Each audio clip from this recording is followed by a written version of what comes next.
In 2007, Bungie finished its definitive first-person shooter trilogy. In 2006, Epic Games started its, at the time, definitive third-person shooter franchise. And in 2005, Rare debuted gaming's next generation with their own definitive first-person shooter. That was better on the N64. I'm not going to defend Perfect Dark Zero. Despite owning the steel case, bonus disc, tie-in novels, and having it before I was 13, 30 today, this game earned fewer playthroughs from me than Shadow Ops Red Mercury. And not because that game's funnier, just wait until you see what's in store. But because it is in so many ways worse than Frank Hayden's Nightmare. There are worse Xbox exclusives, 7th-gen shooters, and sci-fi shooters, but there isn't a worse game in Rare's collection without dusting off an NES. Now, being this game is both a prequel and a reboot, it's easy for anybody unfamiliar with this game to assume its infamous reputation is purely down to fans of the original disowning any changes. So, as somebody who'd never seen Perfect Dark when being sold on Zero by GameSpot.com, I'm the perfect agent to squash this. Starting with the first thing you do in the game, pushing the right analog stick. And instantly, it flashes me to... oh no. Pulling the right trigger, I'm reminded of... ooh. And moving the left stick, I think of the Dark Engine games. If you've played these classics, you know what I'm talking about. And if you haven't played them, psst, go play them. Moving in them is like pressing the W key underwater. On the moon in a spacesuit. It's harder to visualize than third-person games like I've done in the past, but the fundamental issue is the same.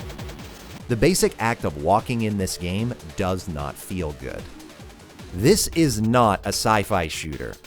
It's a Roomba shooter. You don't step, you drift. You won't fall, but sink. You can't collide into a wall, only slide into it. Nor vault, but lift. The movement you see looks like what you feel. It's imprecise, floaty, heavy, slow, all at once, all the time. I remember Super Bunny Hop describing the mercs from Splinter Cell Chaos Theory as mall cops. In which case, Paul Blart's got a red-headed sidekick. Splinter Cell isn't a first-person shooter. Its Spies vs. Mercs multiplayer mode wasn't the primary selling point. Mercs themselves were intentionally gimped by the developers for balancing against the spies, and yet it's tighter than this game. Shadow Ops is. Goldeneye Rogue Agent is. In movement. In shooting, this is without a doubt the heaviest aim acceleration balance on the system it was exclusively made for. I've tried everything. Wireless and wired controllers, stick extensions, versions of the game, settings in the menu, and none of them make the aiming in this game anything beyond tolerable. Turn fast look on, and you can't rotate with any precision. Turn fast look off, and you can't rotate faster than Jupiter. Zoom in on enemies, you can't track them when they move a lot. Zoom out on enemies, you can't track them when they move a little. There's no bullet magnetism either, making it extra frustrating when the enemies react to individual shots, clumsily resetting their animations, unlike Goldeneye. I don't think I've ever seen this game look like it's being played well. Find a Halo 2 montage from this era, you'll get some pro players, no scopes, maybe some Kilimanjaros. Perfect Dark Zero? Headshots. Now, none of that is special. There's lots of FPSs with bad aiming, shooting, and moving. There's also lots of games at all levels of quality, with quirks related to certain button presses. Press the A button in Mass Effect, you get a jarring sprint. In Combat Evolved, a floaty jump. Perfect Dark Zero is special because it has bad aiming, shooting, and moving, with a problem on every button but X. A's for a cover system with no movement, blind fire, or slide on top of a delay to indicate its very existence. This delay also exists for the game's melee attacks on B, which don't softlock on enemies. X is the reload button as you'd expect, thank God. But exchanging weapons is mapped to the same button that switches them, Y. And because the game uses an inventory rather than dedicated slots, one mispress can drop 3 weapons. Left bumper activates the sort of combat roll you'd expect from Paul Blart's sidekick. The right bumper has no indicator for what it does per weapon. The left trigger is used to balance the scope's zoom distance rather than the D-pad used to forcibly minigame your way through doors, terminals, even bomb planting. Why would Rare make all of these changes to the 8th highest rated game of all time? Well, I have a theory, and it starts with a take. I believe the core gameplay of Goldeneye that evolved through Perfect Dark is one of the most underappreciated in gaming's history. And not out of nostalgia. My first console was a PlayStation, not an N64. I grew up knowing of Polyphony Digital, not Rare. And my first James Bond game was Nightfire, not Goldeneye. It just happened to be that in accounting for Nintendo's controller, Rare inadvertently created a unique FPS design that prioritizes timing and positioning, not centering your screen with a cement mixer. In Goldeneye and Perfect Dark, you're fighting the enemy. In Goldeneye Rogue Agent and Perfect Dark Zero, you're fighting to aim at the enemy. There's a reason speedrunners love these games to this very day. They have a distinct flow that's never been fully replicated. Their trademark soft targeting and slow enemies might have been done because of Nintendo's controller, but regardless of one's input method, all can engage in Rare's rhythmic combat loop. Sprinting into rooms to clear a squad, maneuver a stun-locked enemy while reloading, or barely escape a chorus of gunfire, just like the action scenes that inspired Rare in the first place. Yet a generation later, 2 different teams on 2 different continents tasked with succeeding 2 different landmark shooters with this awesome formula abandoned it. Because what this Metacritic score doesn't reflect was a common sentiment among hardcore shooter fans that predominantly, and out of necessity, use PCs, that they were good FPS games. For a console. This is why Halo was a landmark. It was much harder to make the argument it couldn't do what PC shooters did, when it mostly did. Affirmed by the number of PC shooters ported on consoles that couldn't match the success of Combat Evolved on the PC. Despite Bungie's perceived pivot to Microsoft's console, it didn't stop Halo from being viewed as a great game regardless of platform. But the industry did not hear that. They heard if you want your console shooter to be taken seriously, be more like Halo than Goldeneye. Don't use soft targeting, don't wield a full arsenal, don't limit the player's health, don't make the enemy slowly react, and don't restrict physical attacks. Those things will make your game dated! Except none of these things are why people called Perfect Dark dated. They called it that because the game ran like an inebriated mule. They didn't hate this, they hated this. They hated spending 3 or 4 runs trying to decipher what they're even supposed to be doing or where they're supposed to go. They hated small things like enemies having a total of 3 voice lines, and they hated big things like having no checkpoints in the game where you're waiting for elevators, doors, hostages who can die mid-mission, and allies who can die mid-mission because somebody at Rare had the amazing idea to make an alien's head exactly the height of your fucking crosshair. Perfect Dark has a lot of dated design that can make it frustrating to play, especially for newcomers. But the core gameplay and how much it rewards you for investing time into it is why it's beloved to this day. Zero had an opportunity to present Rare's landmark without the blemishes, but instead altered almost everything to adopt the new formula, without the success of either. Whether you're browsing the endless games on Steam, dragging a finger across the thousands of books in a library, or just doom-scrolling Twitter, It's easy to feel as an artist that you'd have no influence on the world. It'd take hours to rapid-fire just the most influential pop artists in mainstream culture. Industrial, on the other hand, I can cover most of that in one collage. And it's not because the artists are any less talented.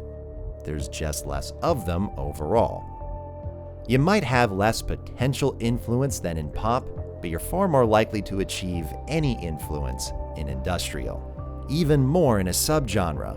In some cases, you could even stand alone. Take, for instance, in video games, Cyberpunk 2077's Phantom Liberty. Blade Runner meets Bond, and the expansion's not subtle about the latter's influence. Merging high-stakes infiltration missions with government-funded gadgets, weapons, and identification with megacorp dystopian sci-fi is just an inspired idea. And shockingly rare. For, let's call it Spyberpunk, you've got in grand total Phantom Liberty, 3 book trilogies, standalone complex and Deus Ex if you're really stretching it, and Perfect Dark. But Zero's not about alien proxy wars or distant worlds. It's a lot more like Phantom Liberty. Canada is plunged into a pandemic after a deadly flu ravages the population in 2016. Datadyne's tech guru CEO uses its self-driving car network as a launchpad for their artificial intelligence, Arthur, who's a lot more ChatGPT than Edie, and Datadyne itself is made to be way more terrifying. What was previously toppled by one Scandinavian lizard is now the largest of the so-called hypercorporations, owning the pharmaceuticals, ATMs, phones, elevators, loading screens, Brazil, and the Space Needle in Seattle so they could demolish it in favor of the far bigger Datadyne Spire. It's a world with high stakes, corporate intrigue, vast resources, low-orbit jets, body transformations, superstructures, AI overlords, bespoke gadgets, folding guns, jetpacks, energy swords, and televised virtual reality death matches. In other words, it's the perfect setting to play as a secret agent. And releasing almost 2 decades before Phantom Liberty, it has this setting all to itself. But this isn't the part where I start defending Perfect Dark Zero. Not when it depicts an amazing world like this.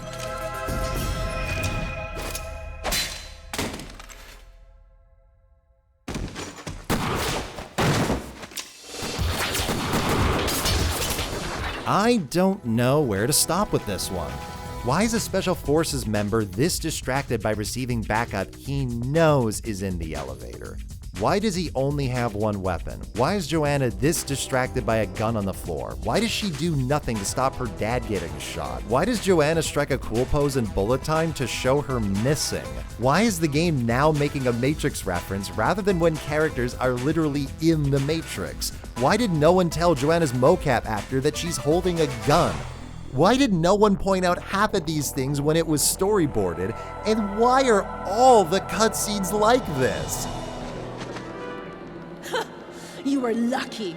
Cross me again, and your victory will not be won so easily. Down here, now! Help is on the way. You gotta be fucking kidding me, man. In the same way there's a problem with almost every button on the controller, there's a problem with almost every pillar of Zero's presentation, and none of them are because of their differences from the original game. Half-Life 2, Doom 3, and Resident Evil 4 all came out just prior to Zero's release. The problem isn't that Zero's style is too different from Perfect Dark. The problem is there's too many styles that are too different within Perfect Dark Zero itself. Ready to go to work, Brother Clay? I believe I am. What are these caricatures, dude? Pleased to make your acquaintance, Miss Dark. And look. What? Remind me, have we encountered these characters before? Nope. What the fuck? Everyone in this game looks like they're from a different game. Who has Disney eyes and other cartoonish proportions seems dependent on whatever the artist decided that day. It's so bad that even Joanna Dark herself can't maintain a consistent art style in the very game she's starring in. And this inconsistency is everywhere. Reagan's won. Seems fair. Joe! There's 4 of them! Missions have briefing screens akin to games like Chaos Theory to introduce the level. But unlike Chaos Theory, each level still has an introductory cutscene, one that sometimes contradicts the mission briefing. Characters standing right next to you in the cutscene have one-way radio calls in the briefing. Pilots heard crash landing over comms turn out to be your pilot that's now crashing.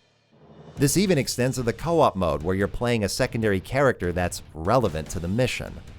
It's not just said characters don't make any sense, but in Trinity Infiltration, the game just says fuck it and has 2 Joes. Zero has problems of every variety, but the reason things like this stand out, even if they're not as genuinely harmful to the experience as its bad controls or low frame rate, is just how weird and self-inflicted they are. Oh, what? Whoa! What? That was a small jump. This is personified by what is undoubtedly the main reason I still think about this game. A personal challenge that I give myself is to reuse music throughout my channel as little as possible. As a result, it's common to find a soundtrack that I love, put it in a video, sync it up perfectly, only to then realize I've already used it once, twice, or in the case of Perfect Dark Zero, 7 times. This game's score does a lot. It goes from epic to dancey,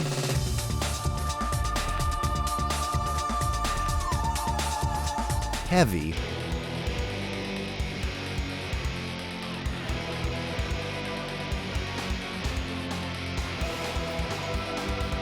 and all of the above.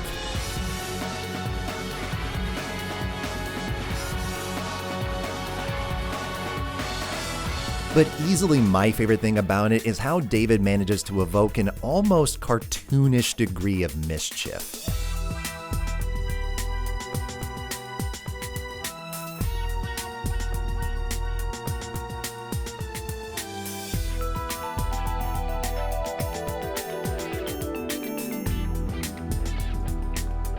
There's many words I'd use to praise Phantom Liberty's score, but fun isn't one of them. And that's what this is. It just has so much charm, even in the loading screens. But I've got to admit, the most enjoyment I've had with Zero's best music is listening to it independently of the game. And that's for 2 reasons. First, weird as this may sound, the music goes too hard.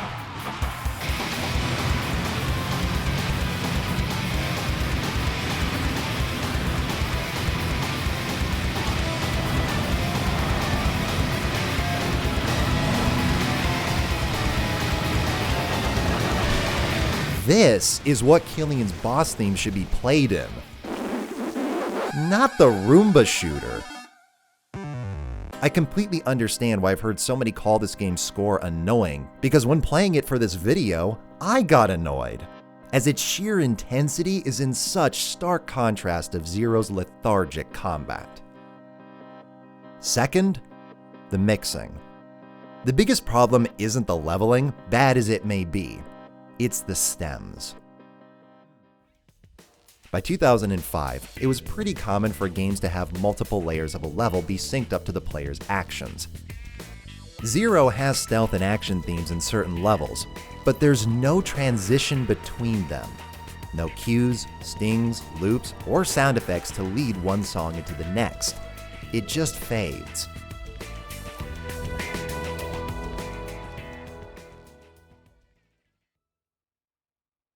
Nothing gets past here.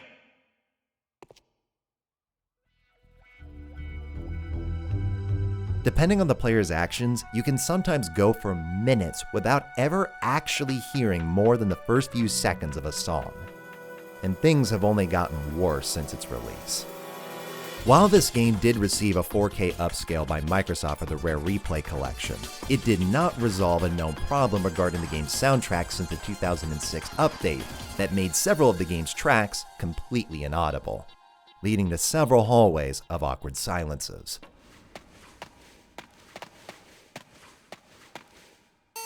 This can be avoided by playing the game's 1.0 release via an original Xbox 360 or emulator, but that's not possible on the game's Xbox One version, compromising an already poorly implemented OST even further. Though there's a reason that 2006 patch was made, as I found out after deleting it on my 360 before playing through the entire game in co-op with a friend.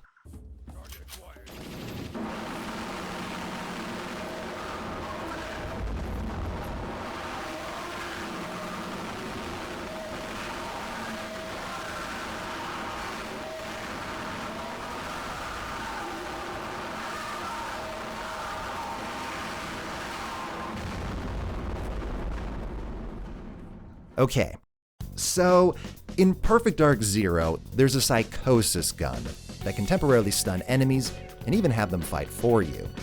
But for whatever reason, its reverb sound effect can cause the game's audio to go insane. So yeah, that patch was made for a reason.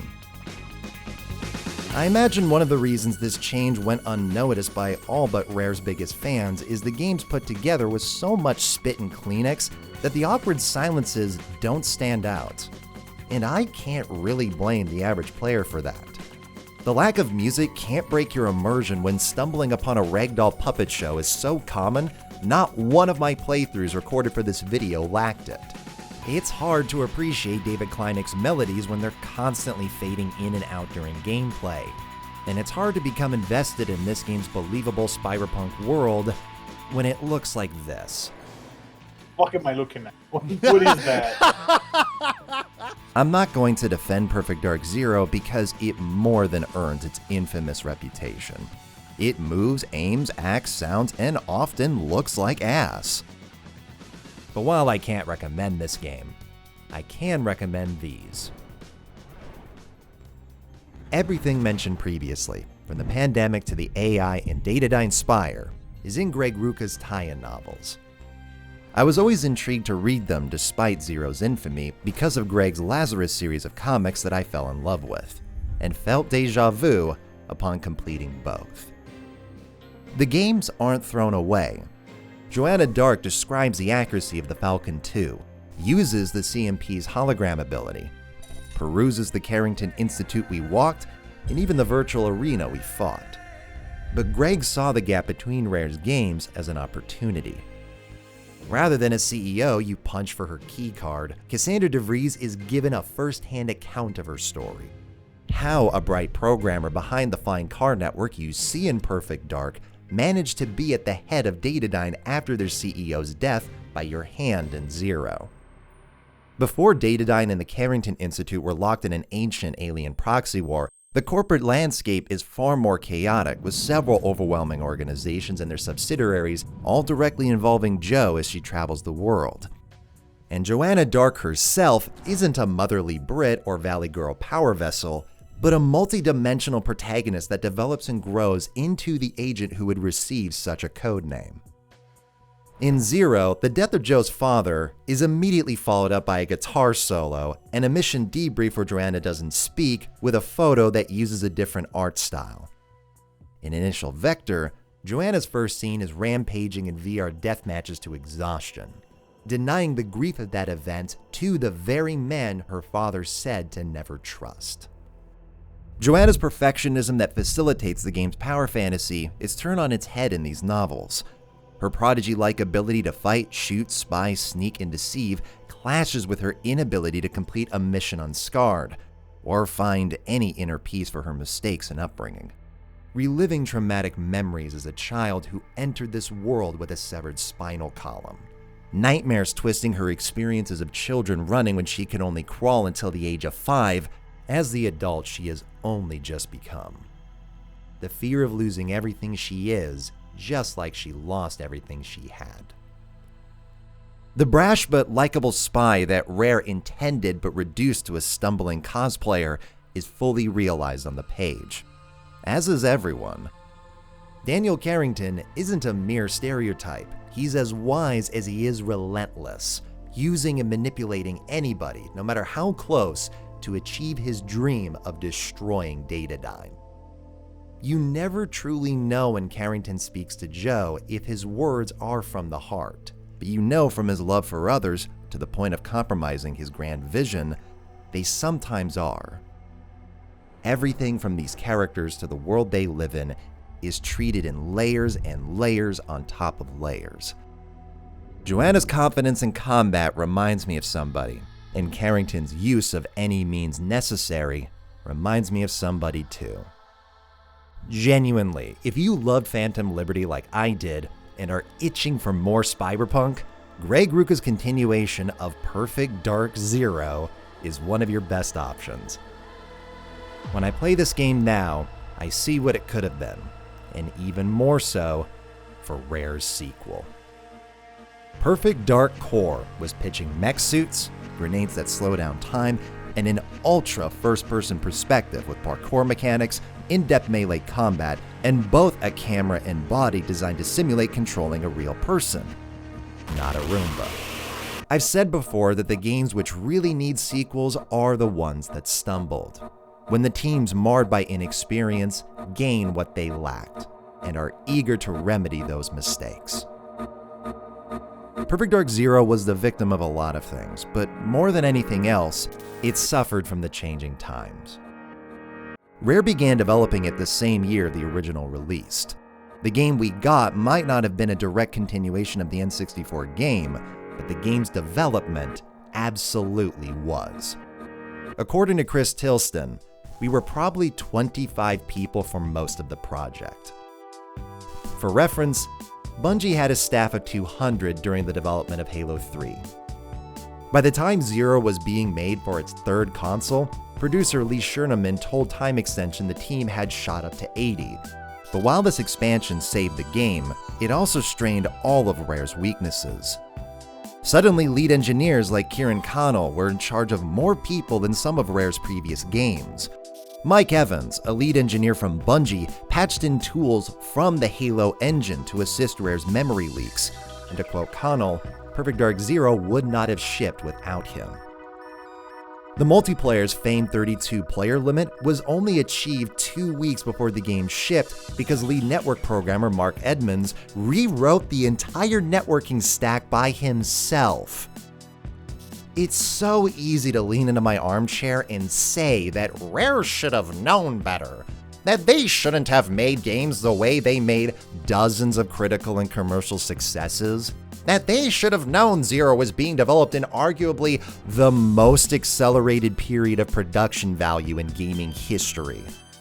It's so easy, and as I sit here shocked that COVID was 5 years ago, hypocritical. Rare were hardly the only to struggle in this climate. History remembers the successes, but rarely the failures. And unlike many of this generation's failures, Rare could have been put in the position to take those lessons from Zero to heart. But in 2007, according to Liam Robertson, Rare's founders and Core's project lead had a meeting with Microsoft's Ken Lobb, Shane Kim, Phil Spencer, and Peter Moore. These executives made the argument against funding Rare's game, on the basis they already had enough successful sci-fi shooters in Halo and Gears of War. 10 years later, suddenly Microsoft was very interested in having another exclusive sci-fi shooter under its belt, and greenlit the imaginatively titled Perfect Dark, providing the kind of resources Rare could only dream about. Because Rare weren't making it, but instead a brand new in-house quadruple A developer called The Initiative, led by the former head of Crystal Dynamics. Dick move, but hey, at least Perfect Dark was going to come back after this brand new team had already been working on it for 2 years with co-developer Certain Affinity. Then they lost that co-developer. Then the studio head called his friends for help. Then the design director left. Then a senior producer joined. Then the game director left. Then that senior producer left. Then 30 more people left, including the lead level designer, lead systems designer, lead systems engineer, lead gameplay engineer, lead online services engineer, lead narrative designer, lead gameplay animator, and QA lead. And the narrative director. Then the game was rebuilt from scratch. Then gameplay was finally revealed, and look, many like this demo. I wasn't one of them, and I would and did go into all the reasons why. But after a year of silence and yet another creative director stepping in, Microsoft shut down Perfect Dark's reboot, and the studio they founded for it. So there's really no point in me complaining that the enemies look like cyclists. And as mind-numbingly pathetic as I think Microsoft has been for the last decade, the initiative's managers have to take some accountability here. You don't bring on your old studio to assist by the 3rd year, then lose half of your leads by the 4th, unless you're doing something wrong. And as said, I really didn't like what they managed to cobble together for the public. If Perfect Dark Zero is a bad game with things I love, then ReDark looked like a good game with nothing for me to love. No loading screen dance beats, no smoking PSA, no spinning ACOG scope, no muzzle flash that matches the purple LEDs. Just an utterly uninspired Tomorrow's World sci-fi with all the melodrama I detested from Crystal's Tomb Raider trilogy. So why am I upset that it's canceled? Well, for one thing, I had the exact same doubts with Dewm and Prey, and those games completely won me over. One 3-minute demo of a vertical slice isn't a formula for clairvoyance. My last video was about the presumptive teenager in my head and the delicious taste of humble pie. Now the game won't disappoint me, or surprise me, or even bore me. Now, after 7 years with at least 2 internal reboots, millions of dollars, and years of people's lives wasted, it will do nothing. That's what I resent. I'm not lamenting the game Perfect Dark could have been. I'm lamenting what Perfect Dark could have inspired. What it could have done for a subgenre whose releases across all of art is barely past the single digits. Even if it'd been terrible, because to defer to my favorite Alan Moore quote, Perfect Dark Zero is not a good game. It is an inspiring one. So, rather than begrudge Rare for a 20-year-old game, kick a developer's corpse, bully its unborn child, or hold a middle finger to a hypercorp, well, that one I'm doing right now behind the mic. I'm going to conclude with the artists. Engineers, programmers, writers, designers, anybody interested in making anything but think you won't have an influence or inspire anyone. I am begging you to make it. And the more niche the thing you want to make is, the more I am going to beg. Not only could you have an impact, you may in fact be legitimately one of the only able, willing, and capable of doing so. Niches need people like you. You are the difference between consumers like me wishing for a thing and being able to see it with their own eyes. And maybe they tell you it sucks. Maybe it even does. But hey, it takes courage to fail. Rome wasn't built in a day. You only can't learn from your mistakes when your bosses won't let you, and in the case of Perfect Dark, a bad game is definitely more inspiring than one that doesn't exist.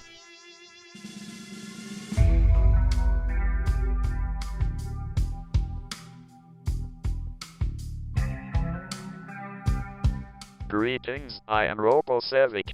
I will be doing this questions and answers section on behalf of Raycevick, who got laryngitis because his throat's a weak little bitch.